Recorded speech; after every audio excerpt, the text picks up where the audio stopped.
Всем доброго вечера, друзья мои. Я несколько дней назад увидела во сне, но сон таких людей, как я, это не совсем сон. Это видение, это такое пограничное состояние между мире, если хотите. Увидела свою бабушку, которая мне сказала, что пришло время тебе рассказать правду о своем сыне. Мой сын не рожден от зэка, как некоторые любят распространяться.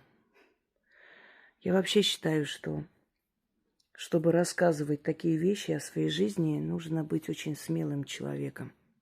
Реально смелым человеком. И я не просто рассказываю от нечего делать. Я надеюсь своими рассказами уберечь молодых девушек от необдуманных шагов, которые могут сломать им жизнь, испортить им жизнь. Поскольку мой сын знает правду, и я никогда не считала нужным врать ему, я просто ждала, когда он станет взрослым человеком, чтобы понять, на какие жертвы я пошла, чтобы он родился на этот свет. У меня вообще во всем все не как у людей. И было бы удивительно, если бы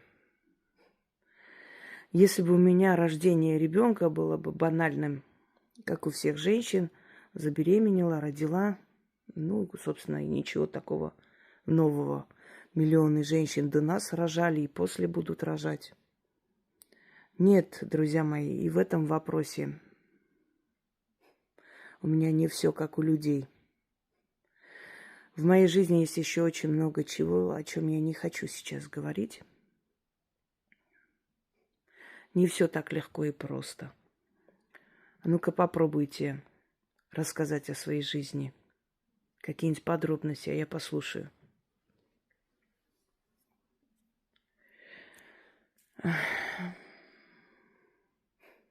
Я рассказываю, потому что у меня роль такая в этом мире. Да, каждый из нас исполняет свою роль, потому что жизнь это как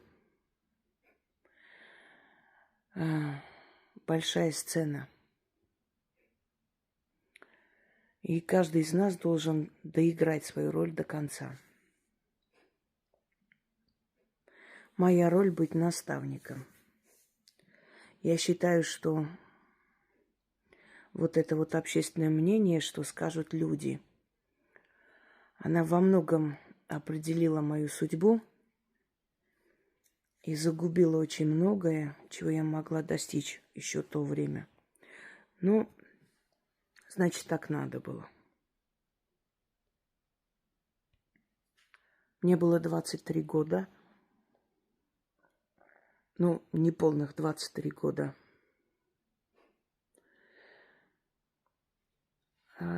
Или сейчас точнее скажу, я в 23 года забеременела, родила 24. Уже давно ушедшие, минувшие события. Нет, наверное, все-таки 20, потому что я только поступила. Потому что мы с этим человеком еще расстались снова. Снова он появился в моей жизни. Где-то 20, да. Я была студентом. Абсолютно неискушенной жизнью человек, наивный ребенок, который верит в сказки о любви. Он был старше меня. Он был старше меня лет на 10-12. Точно не помню даже. Потому что он настолько, он мне причинил такую боль, что память стерла с моих мыслей вообще очень многое. Хотя, если восстанавливать, конечно, помню. Он русский. Зовут его Андрей.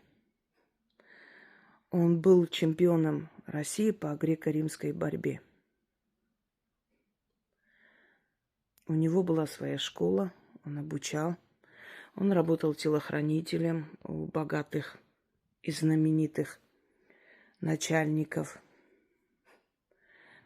Обучал их телохранителей. Симпатичный, красивый, естественно. С ровными чертами лица, шатен. Невероятная харизма. Конечно, иначе бы я не влюбилась. Мы с ним начали встречаться просто как друзья сначала. Мне было с ним интересно.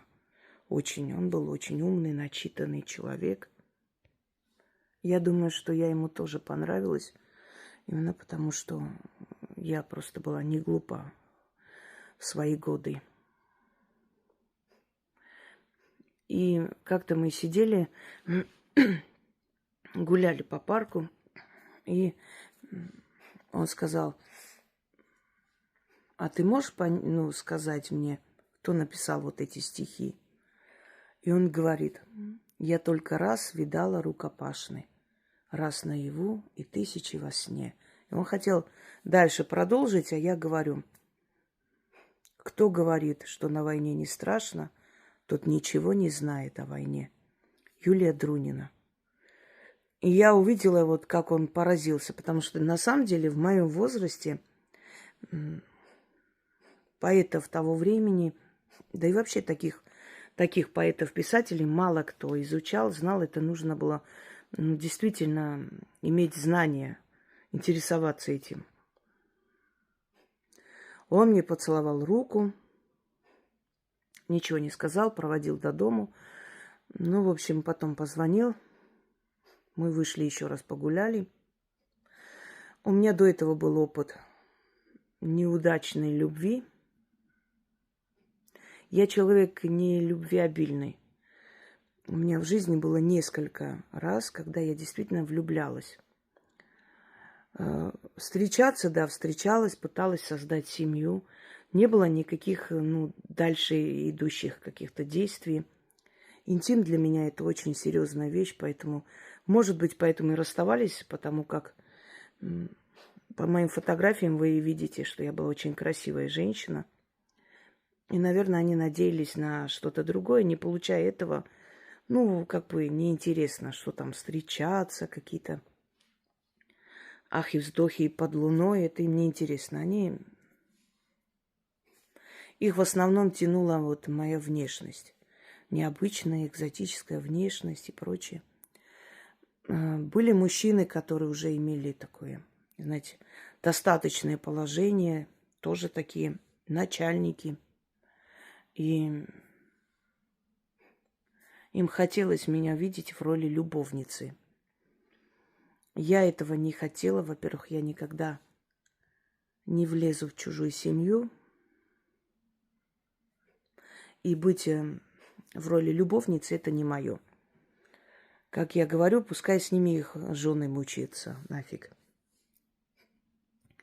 И до этого у меня уже был такой опыт очень сильной влюбленности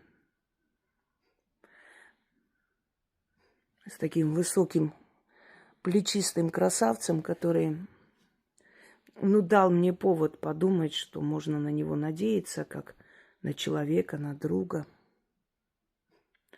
Играл эту любовь. А потом как-то он не звонил, и я попросила одного своего знакомого позвонить домой, узнать, где он. Я стеснялась позвонить, там мама взяла трубку.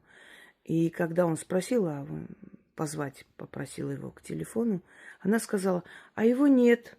Он взял цветы и поехал к девушке на свидание. Тогда спасибо, извините, ничего страшного. И он мне передал это. Я даже не могу вам описать, что я почувствовала. Я подождала, когда он вышел на связь. И я спросила, я честно спросила, и он сказал: ну, Аня, ну, пойми ты, ну, да, ты красивая девушка, ты очень интересная, мне с тобой хорошо, приятно. Но ты же понимаешь, что ты не русская, но я не могу создать семью с нерусской девушкой. Я говорю, понимаю. Да, искренне, действительно понимаю. Есть семьи, в которых это неприемлемо, наверное. Ну, нет, и все, мы как негры. С нами связываться не очень хочется, наверное. Я говорю, я понимаю тебя, я тебя не осуждаю. Но зачем тогда ты мне врал? Ты мог честно сказать изначально, не рассчитывай ни на что. Это просто встречи. Зачем ты мне врал? Ну, вот так получилось. А потом я узнала, я где работала учительницей в школе, он встречался с нашей учительницей английского языка. Да, молодая, красивая девушка. Не знаю, как сложилось. Было очень больно. Я не звонила, я такой человек, я очень гордый человек. Я никогда не буду унижаться, никогда не буду просить там и звонить, надоедать. Нет. Я исчезла, естественно, все, меня нету. Но мне было так тяжело, я ехала в их район, где он жил, просто гуляла по этому месту. Не в надежде его встретить, нет, совсем нет. Я знала, что он там не будет, и это все. Дышать воздухом, которым дышит он. Ну, вот любовь – это такое рабство, реально. Страшная вещь. Вообще лучше без нее жить. Я проплакала столько, что у меня глаза не открывались. И вот такой вот очень тяжелый опыт предательства. Первый раз в моей жизни, что меня кем-то заменили. Ну, так получилось, да. Потом он выходил на связь, но я уже там не жила, мне передали, что вот звонил такой-то, спрашивал. Даже не стала интересоваться, у меня был ее номер, я могла перезвонить, но я это перестрадала. Я убила в себе все эти чувства и решила, что человек, который за меня не борется, который мне говорит в лицо, что он не может быть со мной, потому что я не русская, он мне не нужен. И поэтому, естественно, я очень боялась второй раз пережить такую же боль. И не хотела, и никак. Но природа берет свою молодость. Это мы сейчас рассуждаем, знаете, с высоты колокольни. Тогда мы дети, пока еще школьники вчерашние. Гормоны играют. У меня была нехватка очень отеческой любви, заботы. А такие девочки, они всегда ищут постарше, мудрее, как защиту, защитника, друга, наставника. И мы начали встречаться. Я даже не поняла, как это перешло в любовь, такую сильную, действительно сильную любовь. Нам было интересно, фильмы смотрели, обсуждали. Я какие-то там диски приносила, кассеты, смотрели. Он жил, у него была одна комната в квартире. Ну, это не коммунальная, но то есть разделенная. То есть он там жил. Потом я постепенно узнала, что он из детского дома, что его родители были не очень благополучные люди, что у него нет модели семьи. Его воспитывал дядя. Вот. Пьющий человек. И он все, что смог накопить, после первого брака он оставил квартиру жене, двоим детям, платил алименты, все. То есть у него не было такой возможности, хоть и такой был человек на расхват, но, может, еще пока время не пришло. Он жил в этой комнате, и, конечно же, мы там встречались в этой комнате. Ну вот, такая безумная страсть, любовь, морковь. Все было хорошо, на самом деле. Забота, объятия. А что нам нужно в этом возрасте? Особо много чего не надо для счастья. Был бы милый рядом. А я работала в школе. Я преподавала. И я помню, это был последний звонок. Я почувствовала себя не очень хорошо. Вы знаете, о беременности я даже не думала вообще, что от этого дети бывают. Ну, как-то в голову не приходило. Мы были так увлечены этой страстью, что вообще не задумались ни о чем. И, значит, мне стало как-то не очень. Я сразу поняла, что я жду ребенка. Прям уверенность такая. Взяла тест, и пока там этот праздник шел, я пошла в туалете, это провела. Сначала была одна полоска, я думаю, навряд ли. Неужели это неправда? Почему мне так кажется, что я не одна уже в этом мире? И через пару секунд пошла вторая. Вы знаете, у меня не было ни капли страха, у меня не было ни одной мысли пойти от него избавиться. У меня не было ни одной мысли, что мой ребенок, что он женится на мне или нет, а как мне что делать. Во-первых, я почему-то была в нем уверена, потому что дура была, молодая, тупая. Во-вторых, в этом возрасте нет понятия страх. Это сейчас мы понимаем. Вот в этом возрасте все отключено просто, вот это вот тревога, страх, ужас. Иначе бы, наверное, молодые ничего бы не добивались, потому что их бы это удерживало, это чувство осторожности постоянно. Ну, еле дождалась и пошла к нему. Он жил на первом этаже. Я постучалась в окно.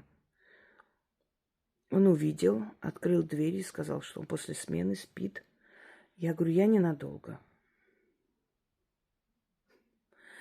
Ну, говори. Я говорю, Андрей, я беременна. Он так посмотрел на меня, достал паспорт, открывает страницу, 2 детей и еще один внизу. Оказалось, у него еще есть ребенок на стороне. И мне говорит, смотри. Я говорю, что? Зачем мне еще один? Я говорю, не совсем поняла. Все ты поняла, зачем? Ну, мне и так есть, мне достаточно. И потом, знаете, что он сказал фразу? А я откуда знаю, что это от меня? Мне стало так омерзительно. Вот женщины, которые такое прошли, они поймут, о чем я говорю. Это так тошнотворно. Когда человек 100% уверенный, что ты безумно любишь его просто как сумасшедшая, не знаю, ненормальная, вот эта безумная любовь, когда не может дождаться, когда он позвонит. И он видит эту тоску, любовь к себе. И так бесстыжо, и так грязно, и так подло, глядя тебе в глаза, говорит, я не знаю, может, не от меня. Конечно, он понимает, что это его ребенок, он все осознает, но ему не хочется нести ответственность абсолютно. То есть вообще никак. Человек даже, если, конечно, он не хотел, предположим, может быть, он бы поговорил и сказал, знаешь, я еще не готов к этому. Хотя, если не готов, тогда сам будь осторожен, ты же взрослее, старше меня. У меня нет такого опыта великого. Но легко и просто, понимаете? Вот мы встречались с ним несколько лет. И он один раз исчез на несколько месяцев. Я не поняла, что происходит. Потом вернулся. Сказал, что у него были какие-то проблемы. Конечно же, я простила. И несколько лет ты встречаешься с молодой девушкой, которая моложе тебя. Он с такой гордостью со мной рядом ходил, потому что, все смотрели на меня, а я с ним. Ты это знаешь и понимаешь, и если ты не хочешь ничего серьезного, не морочи ей голову. Ты же понимаешь, какую боль ты ей причинишь потом. И существует беременность, и вообще дети и прочее. Я не могу это объяснить, может быть, из-за того, что я не сразу забеременела, да, и, может, он подумал, что я, не способна родить. Может, из-за этого. Но так получилось. Когда он мне это сказал, я не стала ни плакать, ни какие там истерики, закат. Абсолютно. Я просто повернулась и ушла. Вообще ничего не сказала. Закрыла дверь. И больше никогда я не звонила этому человеку. Он рядом прям жил, я знала, где он живет. Я не подходила к этому человеку. Я не проходила специально там, чтобы он меня увидел. Я не скажу, что любовь к нему умерла сразу же. Мне хотелось завыть просто от этой боли. Я даже не знаю, вы знаете, рушится весь мир, но я понимала, что мне нервничать нельзя, потому что я жду ребенка. И мой ребенок должен родиться на свет. Я жила одна, снимала комнату бабушки одной, работала. И у меня был хороший друг. Он был, правда, инвалид, этот парень. Но он настоящий был друг, и я могла на него надеяться. Я могла остаться, у него там большая квартира. Он очень уважительно и хорошо ко мне относился, мы давно друг друга знали. Вот в этом мне повезло, мне его дали в этот момент как спасение. Но, естественно, я не жила у него, могла прийти, поговорить, как-то вот он меня успокаивал, планировали мы, что можно сделать в этой ситуации. И я скрывала до 4, наверное, месяцев. Мало приезжала домой. Однажды приехала, у меня мать сказала, что ты располнела, что ли, что у тебя за такое, что с твоей фигурой? Я говорю, нет, ничего такого нет, все нормально. Потом она мне позвонила и говорит, скажи честно, ты беременна? Я говорю, да. И началось, вот я себя убью, вот что мы будем говорить, ты без мужа родишь ребенка, позор, куда его, что, чего. В общем, как хочешь, давай пойдем, у меня есть хороший врач, он сделает, договоримся. Я говорю, нет. Я пряталась, я ушла с этой квартиры, я жила, снимала комнату, я пряталась, я день и ночь, значит, работала, писала курсовые, это сейчас есть компьютер, тогда не было, курсовые, дипломные, чтобы как-то выжить.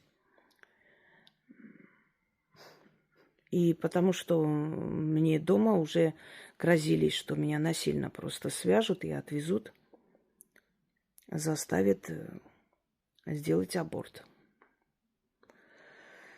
Поэтому я спряталась. Единственное, что я помню, что я сказала своей матери, что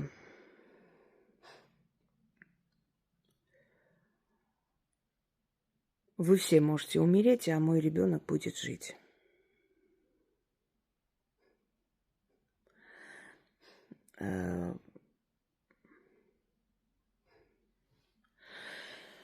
Ой.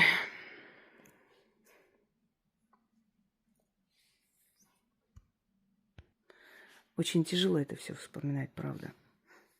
Я вот сейчас снимаю и думаю, надо ли это выкладывать, потому что, в принципе, лучше от меня это узнать.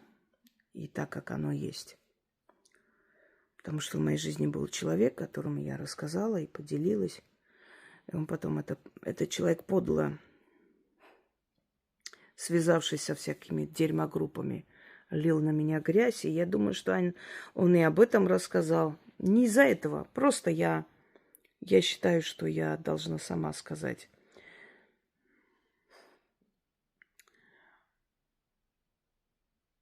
Я пряталась от родителей. И думала о том, что мне делать, чтобы обеспечить моему ребенку фамилию, отчество. У меня был знакомый давно, я знала его еще в школьные годы, правда, он старше меня был. Просто знакомый из нашего круга, там с одной девушкой встречался, я его знала. И я знала, что он сидит в тюрьме. Я знала, что он в Волжской колонии, то есть там находится. Я узнала его адрес, написала ему письмо. И я сама предложила. Я знала, что им это нужно, пока он сидит. То есть они с радостью принимают помощь и прочее. У меня не было никаких мыслей там с ним какие-то отношения, скажем, супружеские начинать, но я хотела, чтобы он дал моему ребенку фамилию и отчество. Я понимала, что иного выхода нет, и что меня просто будут грызть, съедать дома, и, может быть, моего ребенка в том числе, и будут преследовать и пытаться связывать меня и тащить на аборт и прочее, прочее. И поэтому мне нужно было вот такой вариант.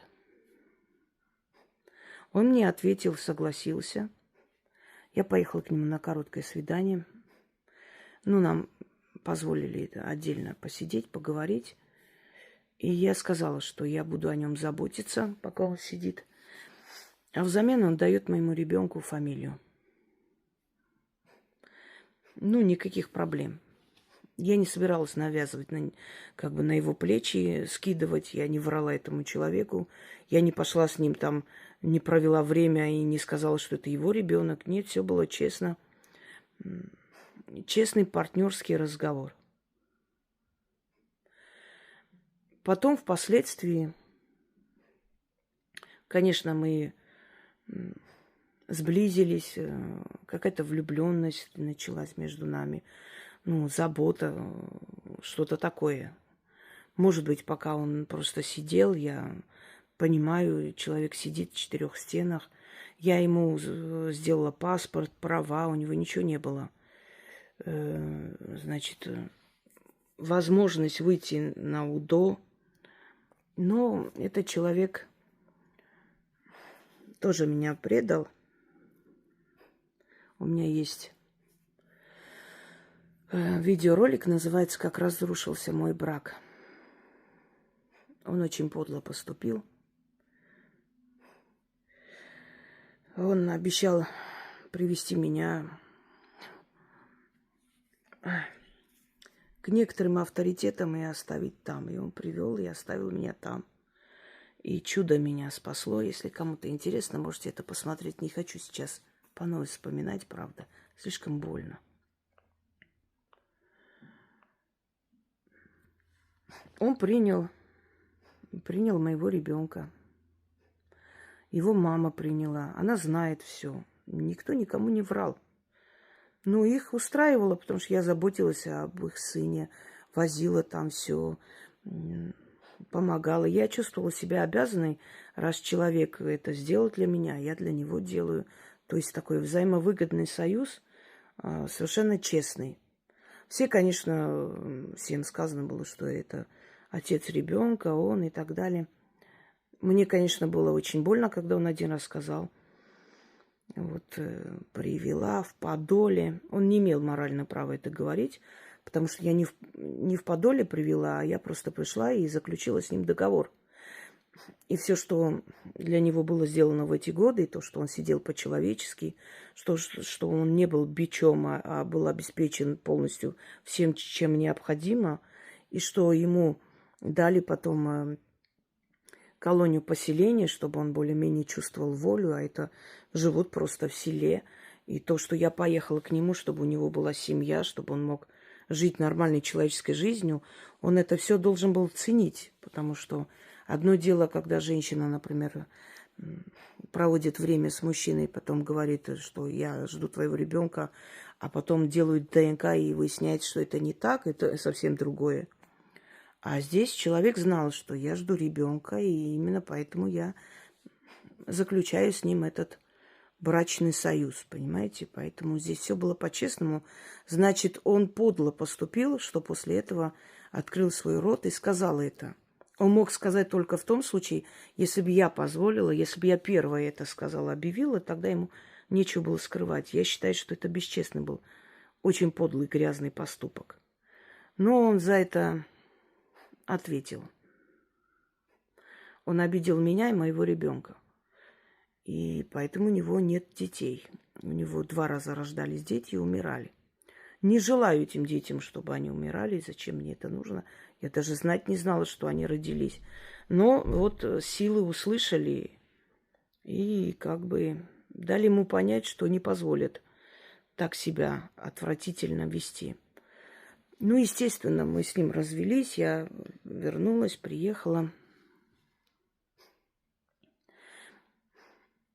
Я почему говорю вам, друзья мои? Во-первых, я не понимаю женщин, которые идут и вытаскивают из себя своего ребенка и выкидывают как ненужный отход только из-за того, что мужик отказался жениться на них. Мужик есть, ребенок нужен, мужика нет, ребенок не нужен. Это непонятно мне. И я считаю, что материнство – это такая сильная вещь, это такой инстинкт сильный. Вот когда он отказался от него, он что-то еще говорил, может быть, что и денег нет на аборт, иди. Что-то он болтал, я уже не слышала его, я просто сразу поняла, кто передо мной, и ушла.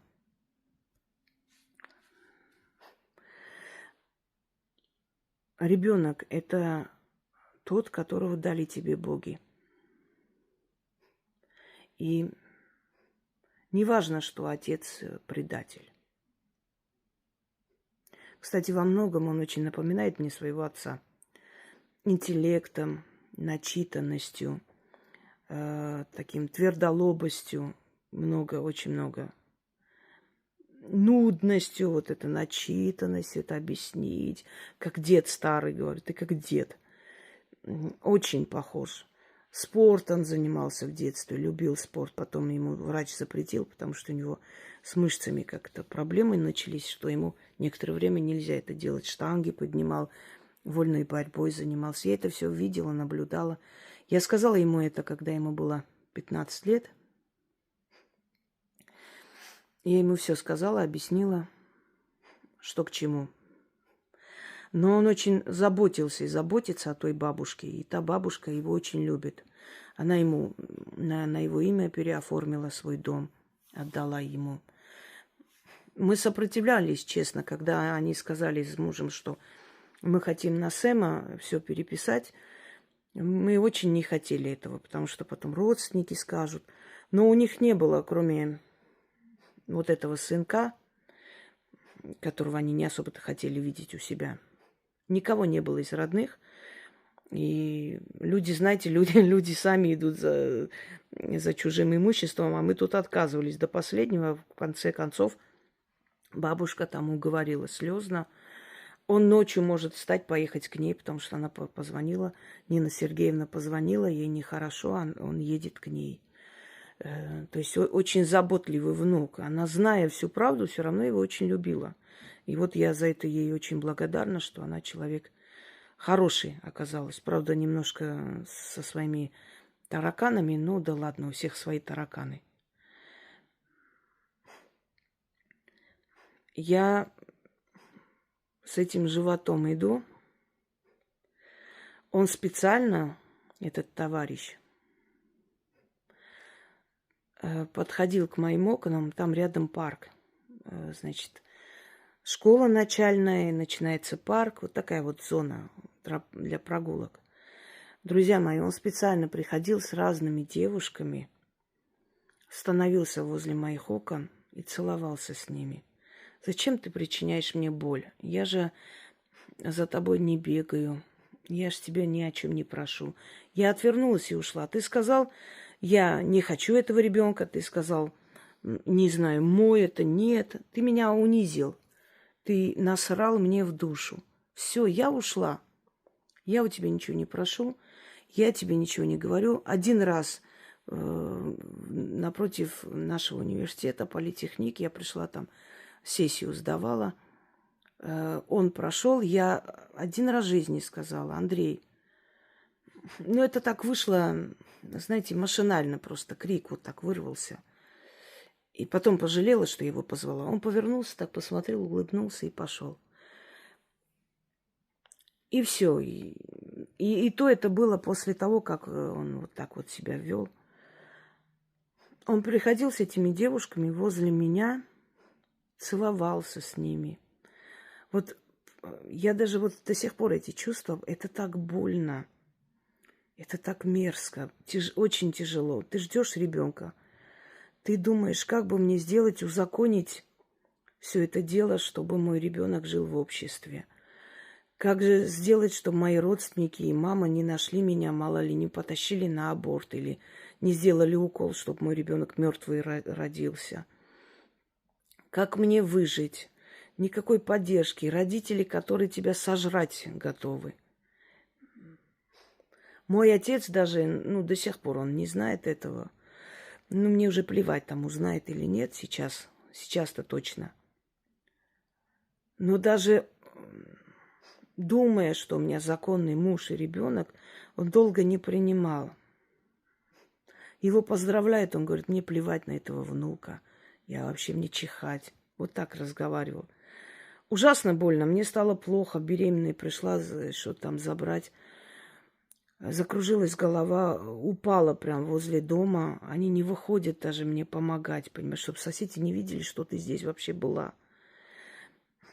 У меня на Новый год начались схватки. Врачи вели себя как мясники со мной, как просто нелюди. Потому что Новый год, они в полупьяном состоянии, им неприятно со мной вообще говорить. Одна сидит мне и говорит, что была такая царица, она думала, что беременна, на самом деле это был рак. Я говорю, это не царица была, а королева Англии. Кровавая Мария, кровавая. Тюдор. Она действительно думала, что у нее ребенок там, а у нее опухоль, она умерла. Мне говорит беременной женщине, что у тебя может у тебя рак, а ты думаешь, что ты беременна. Не было никакой помощи, никакой подмоги со всех сторон. Я ценой такой крови, такой боли родила этого ребенка и дала ему жизнь, вы даже представить себе не можете. Я, конечно, не единственная женщина на земле, у которой было такое и предательство, и боль. Но в любом случае, одна из немногих, потому что не у всех это было. Всех встречали с роддома с цветами, с этими. Моя мать сказала, ой, еще один груз мне прибавился. Это был вот самый лучший комплимент, который я услышала. Свекор мой, который пил, неплохой был мужик, но когда он начинал пить, он выносил из дома все. Он пропил мои золотые украшения. Я ничего не сказала. Последние какие были у меня. Мне прям добивали, как могли.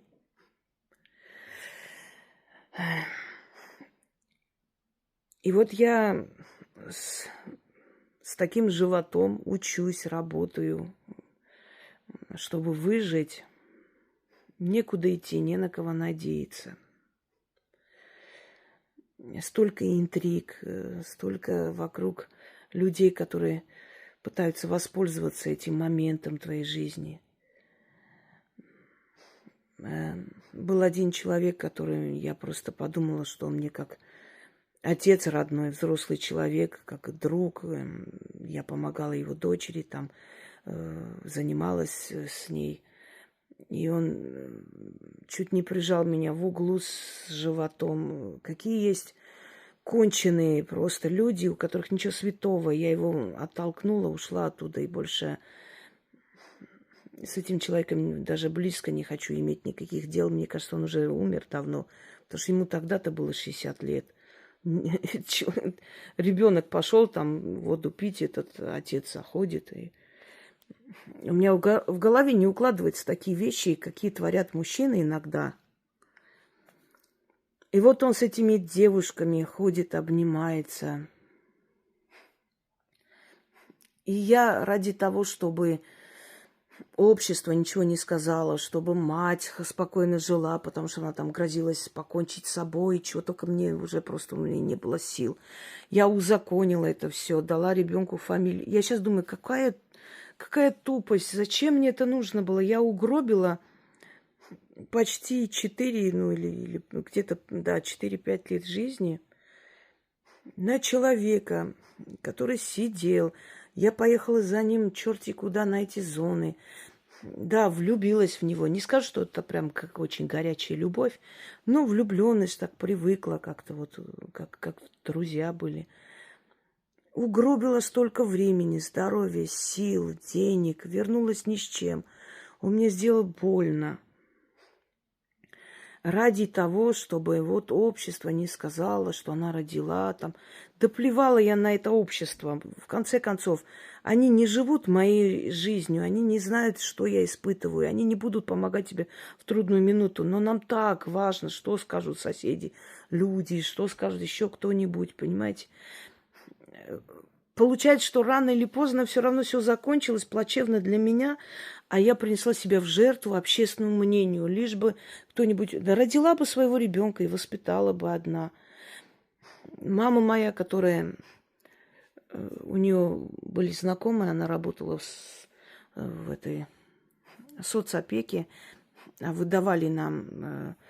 Тогда нам выдавали на руки детские деньги. Это сейчас можно купить, там жилье, тогда выдавали на руки. То есть можно было брать. Не надо было ничего там покупать или обналичивать. Просто идешь, у тебя оно ложится на карту, ты можешь идти и забрать. Это потом, когда уже начались вот это все, потом запретили и только как бы давали право,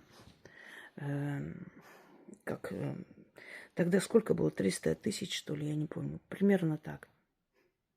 Она пошла их сняла, оказывается. Я даже не знала.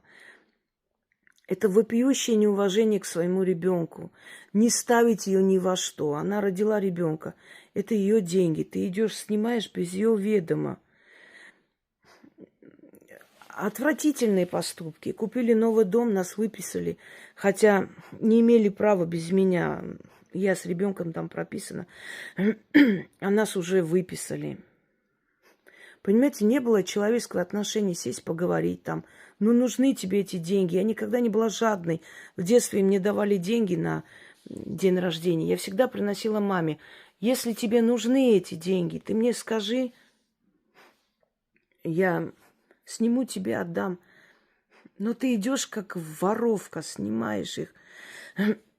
Я на их рассчитываю, что я ребенку там куплю что-то. Иду, смотрю, они сняты. Я сразу поняла. Я сказала, ой, я, наверное, забыла точно, я же снимала. Это уголовное дело, понимаете? Я ж не пойду на свою мать, там не заявила бы. Но я сразу поняла, вы понимаете, какой плевок? Тебя ни во что не ставят. Все, что тебя касается, все, что твое, все, что тебе положено. Просто забирают и не считают нужным тебе об этом даже говорить. Никакого человеческого общения, никакого разговора, никакой поддержки.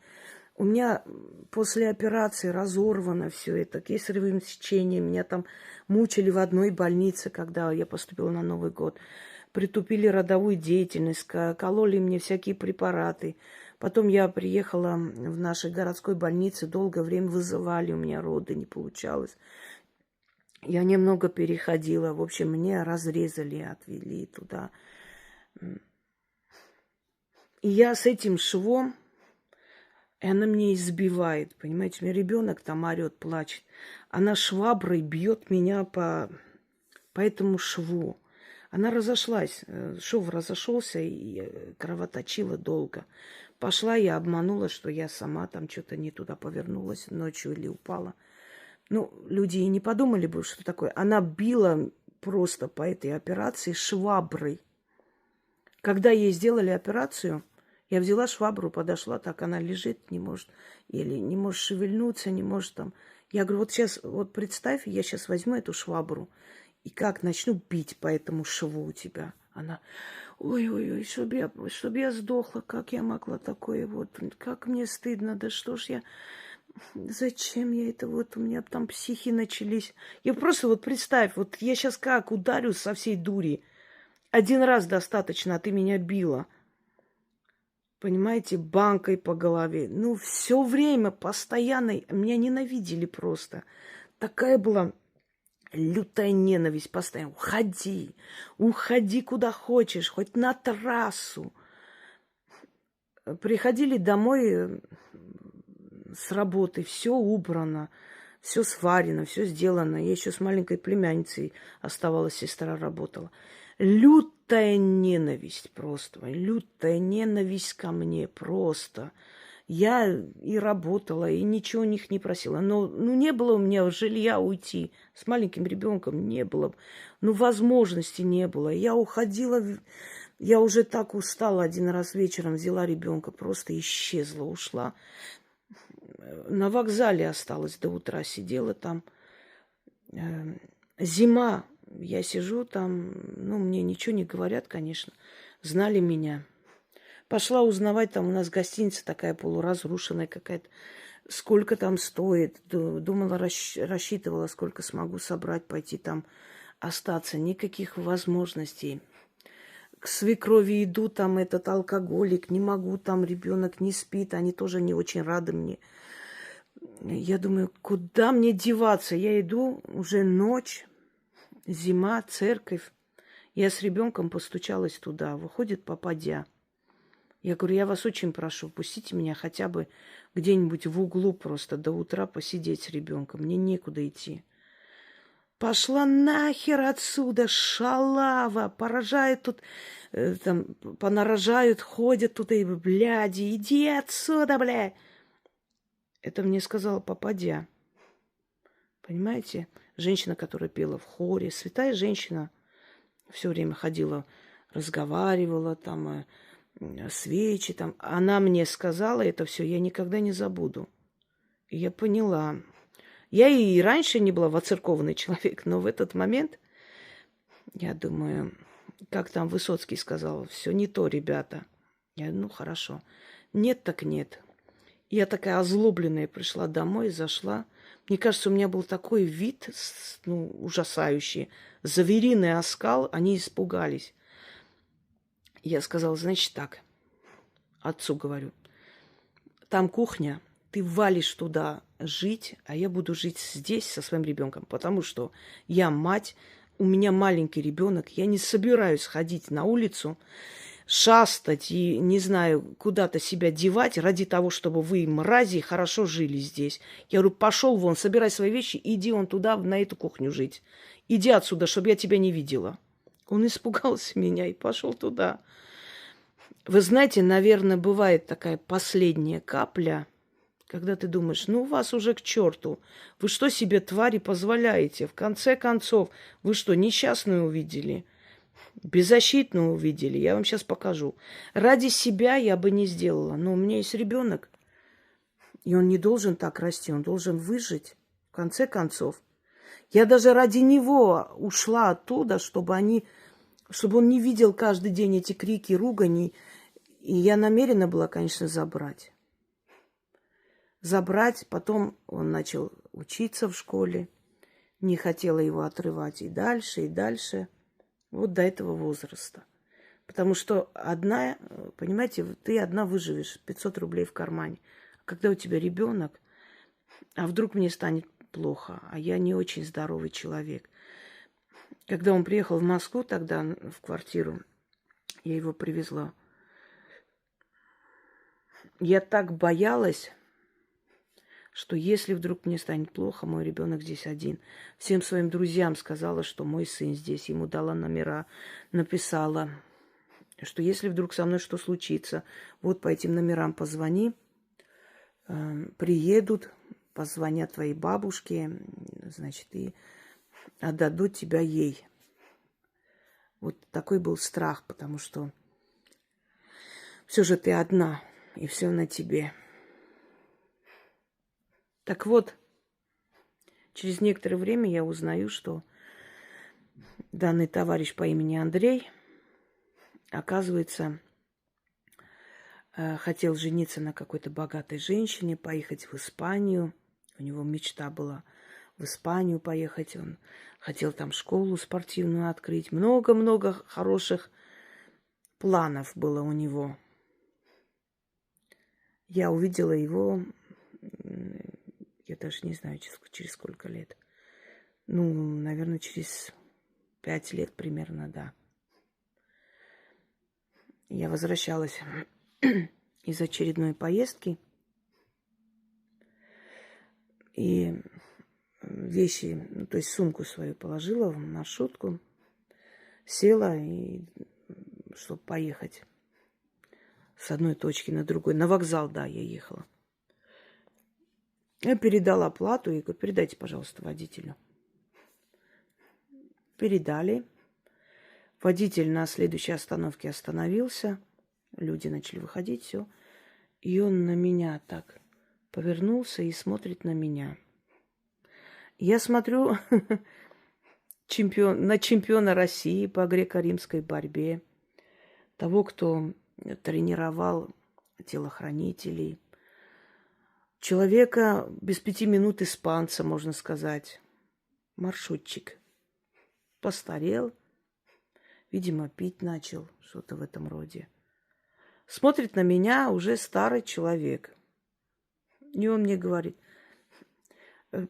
сейчас подъедем, там, давай выйдем, поговорим. Я ничего не ответила. Дверь захлопнулась, мы поехали дальше, до вокзала. Я вышла, свои сумки забрала.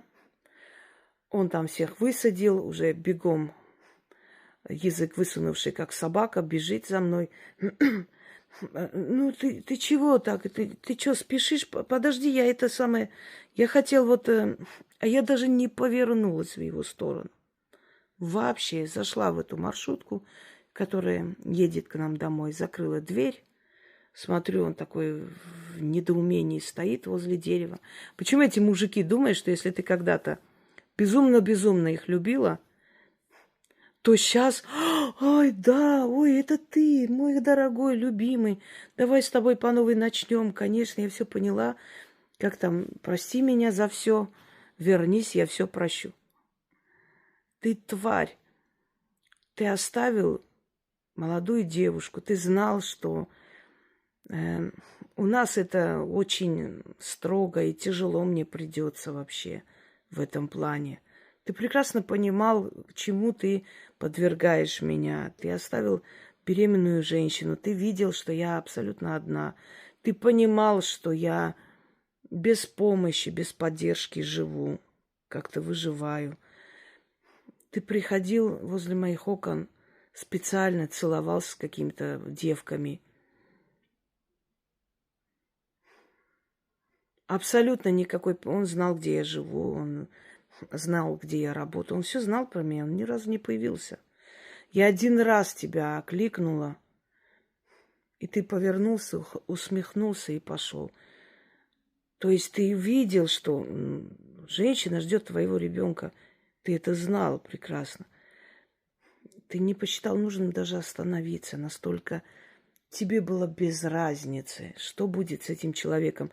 С человеком, которому ты дал надежду, обманул, сделал вид, что любишь, проводил ночи, не отпускал от себя. И ты спокойно, как только первая проблема в твоем понимании появилась, ты просто сказал, иди делай, что хочешь.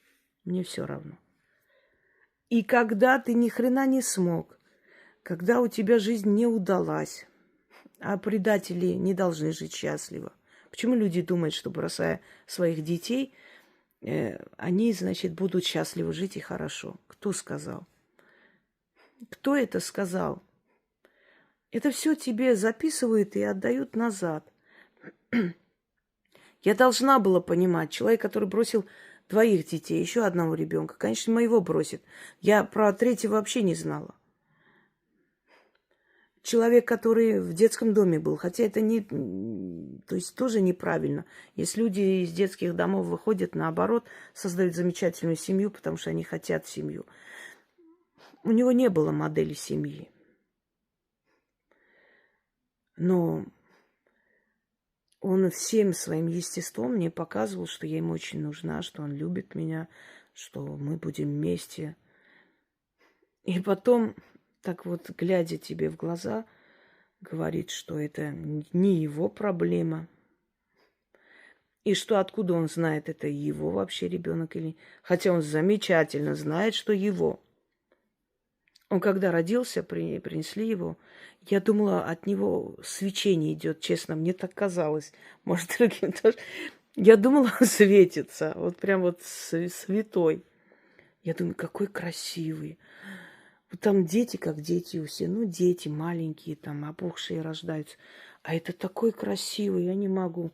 Потом, когда уже на следующий день начала изучать, смотрю, у него мешки под глазами, у него опухшее лицо. Ой, но всегда говорят, что если ребенок первые там несколько дней вот на кого резко похож из родителей, на того он будет похож потом во взрослой жизни. Он похож был на него, копия. Я посмотрела, аж прям дрогнуло у меня все. Потом он начал походить, он такой светленький был, вообще как подсолнух. Потом он начал темнеть, он стал похож на моего деда. Он стал копией моего деда, папиного отца. И все это начали замечать. Даже его повадки, даже его там вкусовые какие-то предпочтения, как мой дед. Какие-то блюда любил, и он, этот ребенок. Ну, в принципе, генетика, конечно. Южная кровь, она сильнее все же берет верх. Я, конечно же, не пожалела ни секунды, что я родила ребенка. Мне было уже плевать, принимает он или нет. Я все сделала для того, чтобы мой ребенок мог спокойно в обществе жить без переживаний. Хотя сейчас это настолько, мне кажется, смешным, нелепым просто, что ради этого надо жертвовать своим будущим. Столько лет терять на непонятного человека только потому, что он дал фамилию, а ты обязана была ему помочь, содержать и все на свете. Ну, что было, то было и прошло.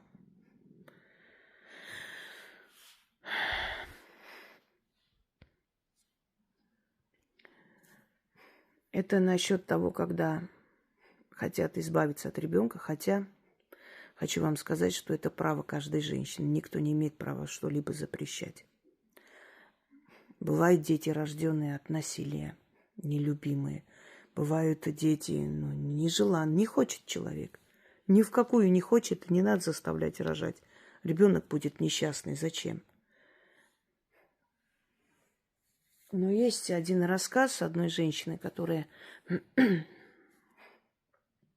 хотела ребенка, но вот именно из-за мужика, который ушел, не решалась родить. И пошла она к какому-то батюшке, который, в общем, за советом. Рассказала всю историю, что она одна, и у нее и так уже 2 детей, муж бросил. Вот это слово «бросил» я вообще понять не могу. Ушел и хрен с ним. Что значит бросил? Вы что, такие несчастные, что вас можно бросать? В общем, что мне делать, батюшка? Вот как? Неужели это будет таким грехом? И он сказал: скажи, пожалуйста, среди твоих 2 детей есть непослушный? Вот такой, который тебя доводит все время. Он говорит: есть, конечно, старший. Но вот когда пойдешь домой, возьми нож и зарежь его. И она говорит: батюшка, вы чего? Что вы советуете? Просто возьми, да и зарежь. Ну как вы можете такое мне советовать? Он говорит: вот тот ребенок хотя бы виноват в чем-то. А этот в чем виноват, что ты хочешь его зарезать? Тот хотя бы провинился, а этот вообще невинный. Его ты за что хочешь убить? И она говорит, я просто все поняла, и этот ребенок мне стал опорой, и я 1000 раз просто благодарна этому человеку, что он мне вот сказал и остановил. И вот этот вопрос, он уже был, его уже дали, его душу. А все вокруг хотели, чтобы я избавилась, потому что зачем это надо, потому что не замужем. И этот человек, который, если его человеком можно назвать, и он хотел отделаться от него, и родители мои, и все вокруг. И вот спрашиваю, а за что вы хотели его зарезать? Что он вам сделал? Почему он должен отвечать за ошибки взрослых? За ошибки своих родителей, за мою ошибку, что я поверила, из-за молодости и глупости поверила человеку, за ошибку своего отца, который оказался подонком. Почему он должен ответить? Он, этот маленький, эта маленькая душа, почему должна за нас, за всех отвечать? За общество, которое там примет, не примет. Вот задайте вопрос. И я задала себе вопрос и сказала им, вы все помрете, а мой ребенок будет жить. Мне плевать, но я его рожу. И родила 4-килограммовое чудо, слоненка. Мы его называли тесто, хаморик. Потому что он как тесто, его можно было месить. Круглый, толстенький, очень умный, любознательный. Один раз достал мои карты, сидит, гадает. Я прихожу, он сидит, кинул карты, смотрит, дорога, дальняя дорога, он запомнил. Сколько ему было? 2 года, что ли, даже. Только начал разговаривать. У нас недалеко от дома на дереве вороны жили. Вот он каждое утро вставал и говорил, пойду в ворону помять. Помять ворону. Ну, конечно, он их не помял и не поймал. Это понятно. Приносил нам радость. Я иногда напоминаю своей матери, я говорю, помнишь, да, как ты хотела меня заставить всеми правдами и неправдами, чтобы избавиться. Доводили меня ужасно. И последние месяцы я уже доводили просто постоянно, ой, что будем делать, и денег нету, и сейчас трудное время, я даже не знаю. Я говорю, что вы хотите от меня, чтобы я... Что я сделала? Пошла его, разорвала внутри, вытащила. Что вам надо? Ему уже 8 месяцев. Оставьте меня в покое. Я сделала, что вы хотели. Я узаконила свой брак. Все как положено. Вам что нужно от меня? Да ничего, ну просто вот рассуждаю. У беременной женщины ни одного слова не нашлось вам сказать в поддержку, что все будет хорошо. Хорошо, что есть ребенок. У людей нет детей, просят, умоляют, не получается. Что вам нужно от меня? И вот эта послеродовая депрессия, она существует, конечно. Она существует. И это страшно, когда никого нет рядом. И ты сама справляешься. И ужасные боли, восстановление организма. И у тебя денег нет даже купить себе лекарства. Точнее, они есть. Но они нужны тебе на молоко ребенку. Поэтому тут даже вопрос не вставал о том, что я себе куплю это лекарство, мне станет легче. С ребенком мне не помогал никто. Только командовали, советы раздавали, как надо делать, что надо делать. Я разрезанная, 40 температура, еле встаю, шов болит, на руке катетер, ездила, систему ставила, меняла. Все внутри разрезано, внутренние швы еще есть. Матку же тоже режут, когда его оттуда вытаскивают. Еле хожу, и он большой, крупный. У него животик болит, плачет всю ночь. Он очень так беспокойно спал. И вот этой рукой качаю его всю ночь рядом. Тяжело, но не тяжелее, чем другим женщинам. Я не жалуюсь, это нормально. 2 года почти не спишь. Но у меня помощи не было никакой. Никакой подмоги. Я жила со свекровью. Постоянно у них там какие-то... Все время шушукали за спиной, все время... Это не так, это не то. Вот не так спит, не так встает. Ну, в общем, я понимаю, их дома, они там... Мое присутствие не особо им нравилось. А родители мои тоже меня не жаловали. Вот так, друзья мои. Вот такой ценой мне далось материнство и рождение ребенка. Как говорится, я не я, если бы у меня было все как у людей. Мне даже в этом плане должно было быть не как у людей.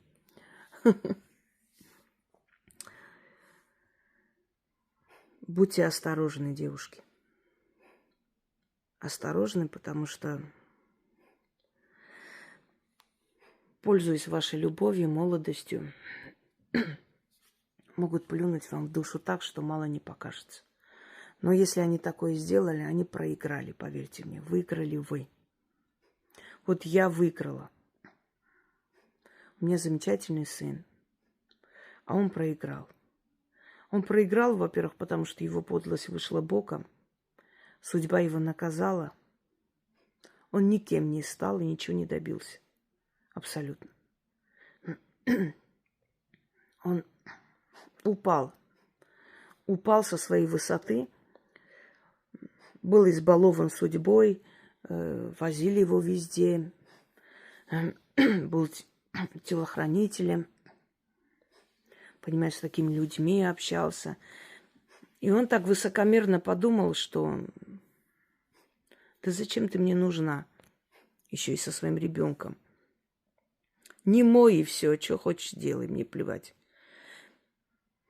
Он решил, что, более того, он решил меня унизить. Показать, что ты для меня ничего не значила. Что все это было игрой. А ты, дура, не понимала. Что ты для меня одинаково, наравне с этими женщинами, с которыми я прижимаюсь возле твоего дома. То есть он мне хотел показать, что какая мне разница, вот они тоже так, видишь, с ними целуюсь, обнимаюсь. Ты не думай, что ты особенная. То есть выкинуть на произвол судьбы, это мало показалось. Ему еще нужно было меня сломать, разрушить полностью. А я стала еще сильнее.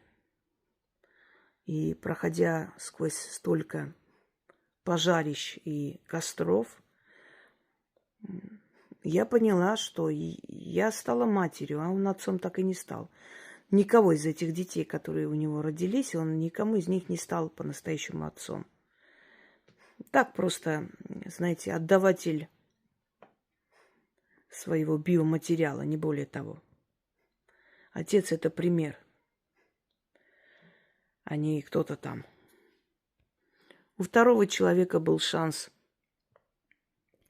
стать отцом, иметь семью. После такой бурной жизни, наконец-то, остепениться, жить по-человечески. Он тоже не захотел. Приближалось его освобождение, он не хотел бремени. Ему было легче нас выкинуть на произвол судьбы, точно так же.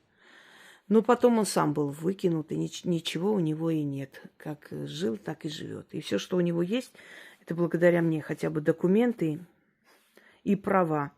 И он не лес валил, а возил этот автобус, спал в этом автобусе, пока они работали в тайге. В тепле он спал себе, а потом возил их назад. Вот даже в этом случае я его здоровье сберегла и обеспечила ему УДО, потому как он был женатый, и ребенок его числился. Понимаете? Я много хорошего сделала. много кому. И много дерьма получила за хорошее, увы. Но я не одна такая, поэтому... Напоследок вам хочу сказать. Плевать на этих мужиков. Концентрируйтесь на себе, на своей жизни. И не забывайте, что дети нам даны богами. От них отказываться нельзя. Но если только бывают тяжелые болезни, когда нельзя этому ребенку родиться на свет, это другой вопрос. Но ради прихоти кого-то, какого-то ничтожного, слабого человека от своего ребенка отказываться может только ничтожная женщина. А настоящая женщина, она загрызет любого за своего ребенка. Так надо, это нам природа дает, и в этом наше предназначение. Всем удачи!